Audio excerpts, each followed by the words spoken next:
Alors, premièrement, moi, mon ordonnance vient des États-Unis et c'est là-bas que je me fournis, pour faire très court.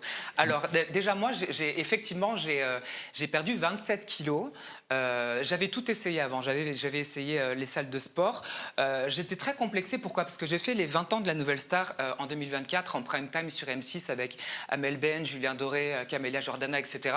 Et quand j'ai chanté Les Moulins de mon cœur au piano-voix avec André Manoukian, je me suis sentie très bouffie. Alors, j'étais pas gros, mais je me suis sentie mal dans ma peau. Je me suis dit, 20 ans plus tard, je me sentais bouffée.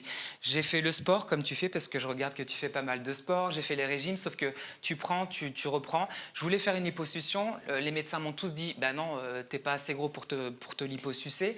Donc je me suis dit, qu'est-ce qui me reste? Je regarde Christina Aguilera, qui est mon idole depuis toute petite. Elle est comme ça. Je fais des recherches pour voir le médicament que toutes les stars américaines prennent, Ozempic. Je me renseigne et puis ben, je me trouve un médecin qui me... Tous les mois, je paye 30 € une ordonnance qui vient des États-Unis. Et j'ai fait 3 mois de traitement. C'est légal, ça? Oui, c'est légal à partir du moment où tu as une ordonnance qui est fournie par un médecin. Moi, j'ai une ordonnance qui est fournie par un médecin, mais je la paye, mon ordonnance. Oui. En France, c'est très dur de pouvoir se procurer Ozempic. C'est très compliqué. Il faut vraiment être diabétique, etc. Aux États-Unis, on l'a beaucoup plus facilement. Est-ce que Pardon, Carla.